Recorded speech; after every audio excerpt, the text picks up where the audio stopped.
Seguramente has oído en películas, en la escuela o tal vez en internet conceptos como velocidad de la luz, espacio-tiempo y relatividad. Pero, ¿qué es todo esto? Acompáñanos, pues te mostraremos un poco de lo que hay detrás. Empecemos con un poco de historia. Lo juro, es importante. Durante casi 2 milenios, la humanidad entendía los fenómenos de movimiento con ayuda de las ideas de Aristóteles. El problema de entender el mundo desde esta perspectiva es que estaba mal.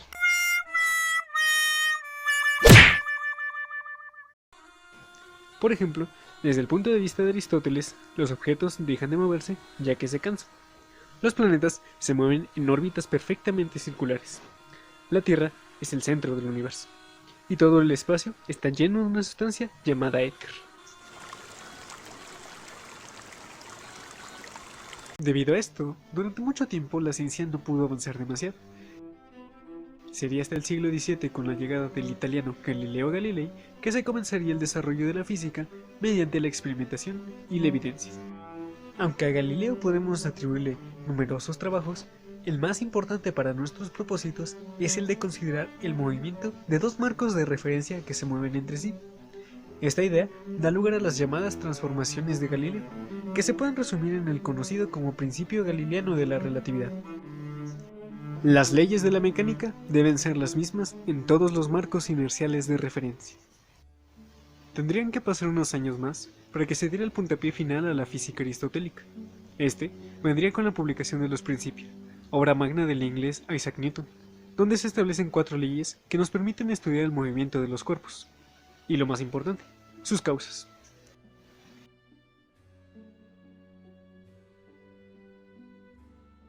En la primera ley se establecen las condiciones para que un objeto deje de moverse o, por el contrario, continúe moviéndose.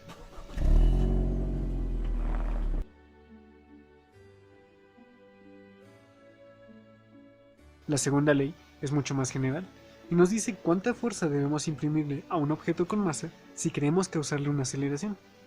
En otras palabras, moverlo.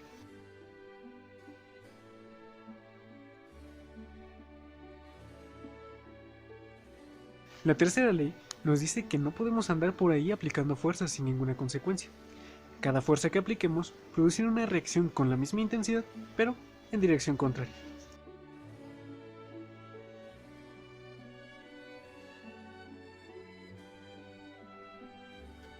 La cuarta tiene incluso un nombre muy especial. Se trata de la ley de gravitación universal. En esta se explica un fenómeno que causaba la intriga de todos los contemporáneos: el movimiento de los planetas y otros objetos del firmamento. Además, esta ley concordaba con el modelo copernicano que años antes había sido estudiado y apoyado por Brahe, Kepler y el propio Galileo, principio plasmado en las 3 leyes de Kepler, de forma que era cierto, la Tierra no era el centro del universo, más bien, gira en torno al Sol. Para comprender la importancia de las transformaciones de Galileo, pensemos en la siguiente ilustración. Imaginemos que una persona se encuentra de pie sobre la batea de una camioneta que se desplaza a una velocidad constante y tiene en la mano algún objeto cualquiera que arroja hacia arriba. Desde su punto de vista, el fenómeno no es más que una caída libre. Pero introduzcamos en esta escena a otra persona que observa desde la acera lo que acaba de ocurrir. Desde la perspectiva de esta otra persona, el evento físico que acaba de presenciar se trata de un tiro parabólico. Por supuesto, si cada uno realizara las mediciones del evento de acuerdo a su perspectiva, las cosas parecerían ser diferentes. Entonces, ¿quién tiene razón? La realidad es que ambos tienen razón. El detalle es que este evento es relativo al observador que realiza la medición. Aunque es un buen momento para realizar la siguiente aclaración. Si bien la medición es relativa a quien la haga, las leyes de la mecánica que usa son las mismas, sin importar si la persona sobre la camioneta es quien mide o si es la persona de la acera.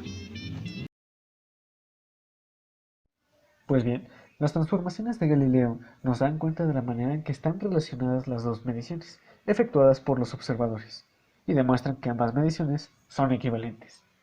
De la misma manera, si analizamos eventos que involucran las leyes de Newton y son medidos por distintos observadores, podemos usar el principio de relatividad de Galileo para encontrar cómo están relacionadas las mediciones. La ciencia continúa avanzando. Para 1873, James Clerk Maxwell logró lo que a la posterioridad se conocería como la segunda unificación de la física, demostrando que los fenómenos eléctricos y los magnéticos son parte de una sola manifestación. Asimismo y de paso, vendrían a ser explicados los fenómenos ópticos.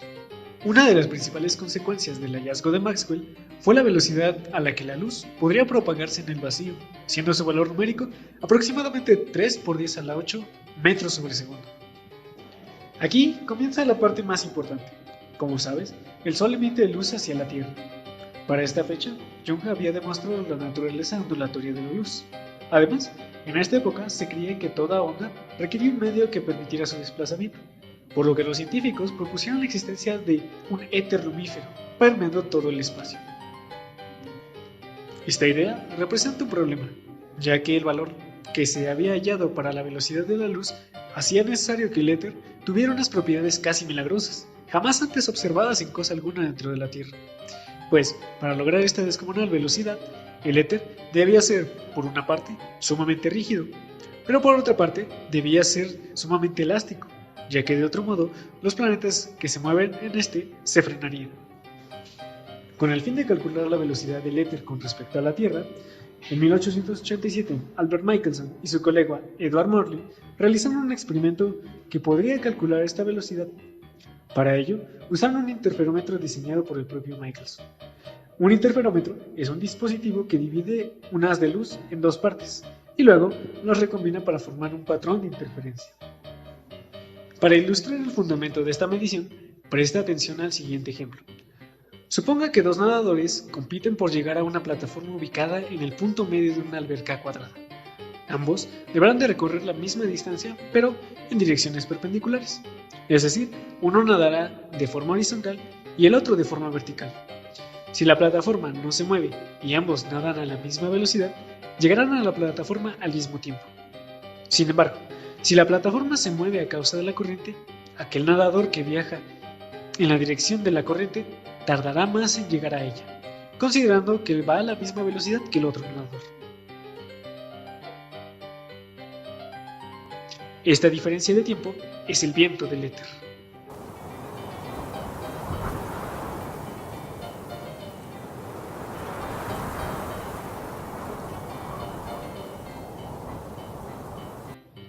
En el experimento de Michelson-Morley, se supuso que la velocidad de la luz era únicamente c cuando la luz viaja a través del marco de referencia proporcionado por el éter. Es decir, se supone que el éter no se mueve, se encuentra estacionario.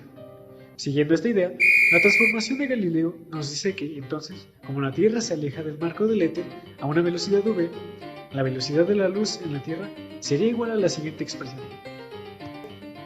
Ahora bien, la Tierra tendría un tiempo viajando en la misma dirección que el viento del éter, pero cuando lo hiciera en contra, la velocidad debería ajustarse a esta expresión. Pues bien, para realizar el experimento se seguía el siguiente planteamiento. Un haz de luz era emitido a un espejo semiplateado, el cual dividía el haz de luz en dos y los direccionaba en forma perpendicular respecto al otro haz. Luego, le eran colocados dos segundos espejos a la misma distancia, con el fin de ser reflejados y que llegaran a un mismo punto. Cada haz de luz recorría la misma distancia, pero suponiendo que uno se moviera a la misma dirección de la Tierra respecto al éter, tardaría más en llegar que el otro rayo, similar al nadador al que le mueven la plataforma. Si el éter existiera, se obtendría la siguiente expresión, lo cual provocaría un patrón en el interferómetro.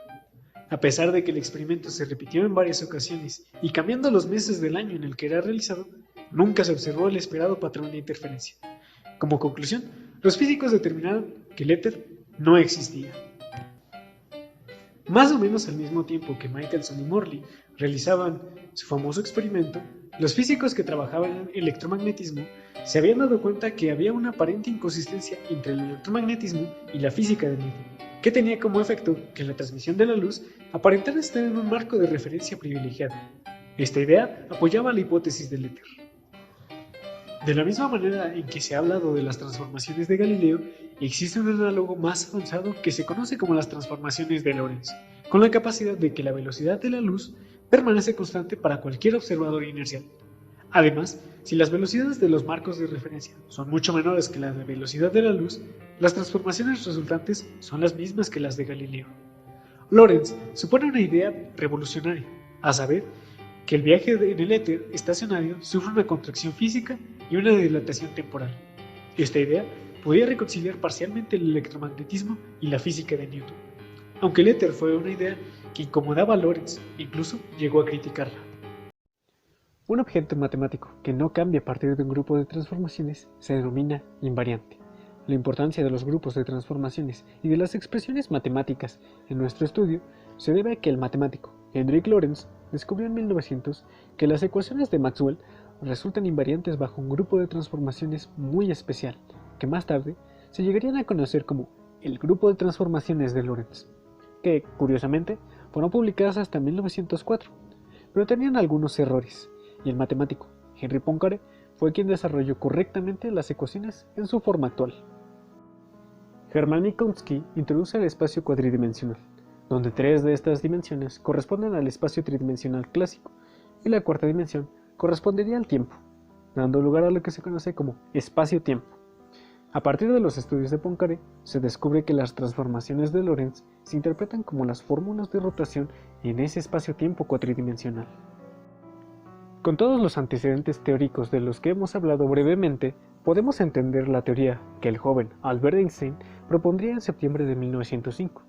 Se trata de una teoría capaz de explicar los resultados del fallido experimento de Michelson-Morley, enterrando de una vez y para siempre la idea del éter. Además, su interpretación cambiaría por completo las ideas que se tenían sobre el espacio, el tiempo y la simultaneidad. El sentido de esta nueva teoría descansa sobre los siguientes 2 postulados. 1. El principio de relatividad. Todas las leyes de la física son las mismas en todos los marcos inerciales de referencia. 2. La rapidez de la velocidad de la luz en el vacío tiene el mismo valor, c, en todos los marcos de referencia inerciales, sin importar la velocidad del observador o la velocidad de la fuente que emite la luz.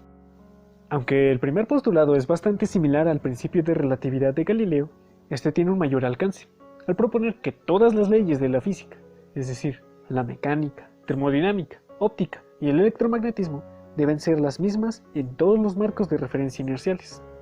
Esta ambiciosa propuesta exige el uso de las transformaciones de Lorentz y adaptar la física al nuevo concepto de espacio-tiempo. El tiempo no es absoluto en esta nueva mecánica relativista, y esto implica que las coordenadas espaciales y temporales de un fenómeno, medidas por 2 observadores inerciales, difieren entre sí. Pero cabe preguntarse, ¿estas cantidades medidas están relacionadas de alguna forma? La respuesta es que se relacionan a partir de las transformaciones de Lorentz. La relatividad especial tiene varias y muy interesantes consecuencias. Veamos 2 de ellas. La primera da cuenta de cómo se dilata el tiempo. Para comprender esto, recurramos a un ejercicio mental bastante famoso. Pensemos en un vehículo que se mueve hacia la derecha con una cierta velocidad v. Además, en el vehículo va una persona sentada que tiene una linterna y está apuntándola hacia un espejo fijo en el techo. Digamos que entre la linterna y el techo hay una distancia d. En algún instante, la linterna emite un pulso de luz hacia el espejo. Por ser una superficie brillante, el espejo refleja el pulso de luz hacia la linterna, por lo que al llegar a esta, la luz ha recorrido 2 veces la distancia d. Como sabemos por los resultados del experimento de Michelson-Morley, la velocidad de la luz es siempre la misma, c, por lo que si el observador quisiera medir el tiempo que tarda en regresar la luz a la linterna, lo podría hacer con la siguiente expresión, que denominamos tiempo propio. Pensemos ahora desde la perspectiva de un observador externo al marco de referencia del vehículo. Y como hemos dicho, el vehículo se mueve a una velocidad v, por lo que desde su perspectiva, el movimiento que lleva el pulso de luz al espejo es un movimiento en diagonal que ha recorrido la distancia de v por la mitad del delta t, siendo delta t el tiempo medido por este observador. La altura sigue siendo d y la longitud de la diagonal es c por la mitad del delta t. Por el teorema de Pitágoras podemos encontrar la siguiente relación, que jugando un poco con el álgebra nos queda la siguiente expresión. Notemos que 2d sobre c es el tiempo propio definido anteriormente y que el radical corresponde al factor de Lorentz. Esta expresión prueba que el tiempo medido por un observador que se mueve respecto a un reloj es más largo que el tiempo medido por un observador respecto al mismo reloj. Como ejemplos de las consecuencias de este resultado es la famosa paradoja de los gemelos. De esta misma manera se explica la necesidad de corregir los relojes a bordo de los satélites en órbita para que coincidan con los relojes en Tierra. La segunda gran consecuencia de la relatividad es la contracción de la longitud. La distancia medida entre dos puntos del espacio también depende del marco de referencia del observador. Llamemos longitud característica de un objeto, L sub p, a la longitud que mide un observador que se encuentra en reposo con respecto al objeto que mide.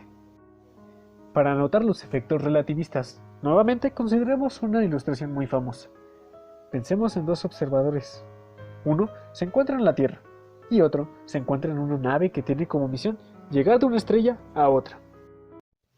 Consideremos que el observador en Tierra se encuentra en reposo. Supongamos además que la Tierra misma se encuentra también en reposo respecto a las dos estrellas, por lo que la longitud entre las dos estrellas que este observador mide es L sub p. Esta persona calcula que el tiempo que la nave empleará en ir de una estrella a la otra es. Por otra parte, el viajero espacial que ha efectuado el viaje midió un tiempo propio y, haciendo sus cálculos, halló que la longitud entre una estrella y la otra fue. Pero, por definición de longitud propia, el radical colocado de esta manera jamás será mayor que 1, por lo que si un objeto cualquiera tiene una longitud propia L sub p medida en reposo, cuando se haga esta medición con una cierta velocidad v bastante grande, el resultado siempre será menor. Además de estas consecuencias, la nueva teoría propuesta por Einstein exigía redefinir algunas leyes fundamentales de la mecánica clásica. Por ejemplo, en la física tradicional, la fuerza desempeñaba un papel fundamental para comprender los fenómenos. Sin embargo, dado que el tiempo y las longitudes pueden variar dependiendo de quién las mide, se requería adaptar estos conceptos a la nueva manera de entender la realidad.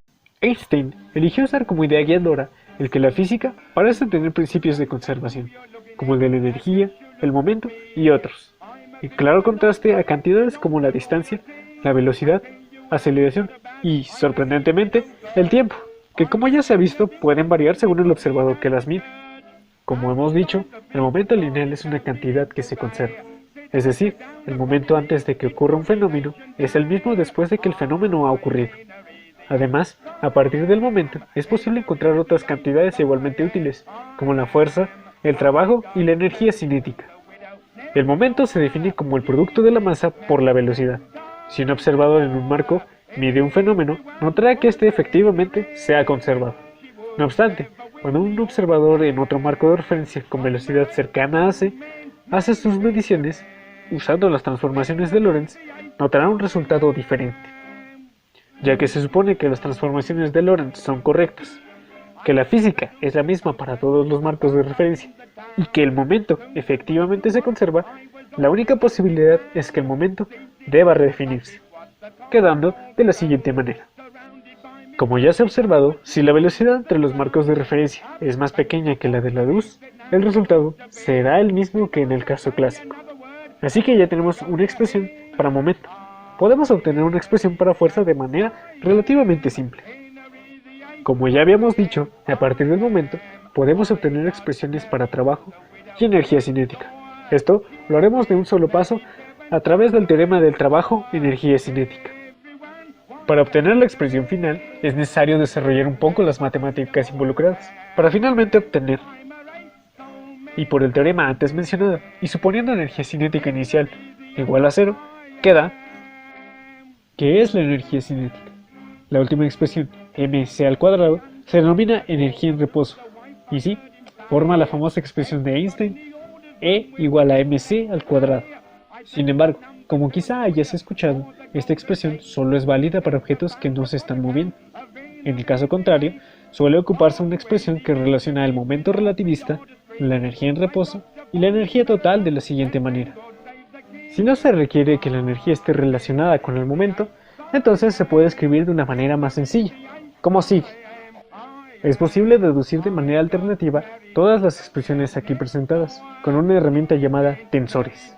No obstante, dado que se requieren algunos conceptos adicionales, se prefiere no hacerlo de esa manera, pero las ecuaciones que representan esas herramientas lucen así.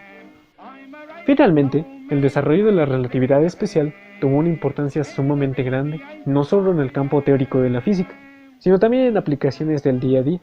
Por ejemplo, con la ya conocida expresión de Einstein, se supo que toda la materia que nos conforma no es más que una forma de energía, principio mediante el cual se puede aprovechar la materia para producir energía eléctrica como ocurre en las centrales nucleares, y como aplicación menos amigable en las bombas nucleares.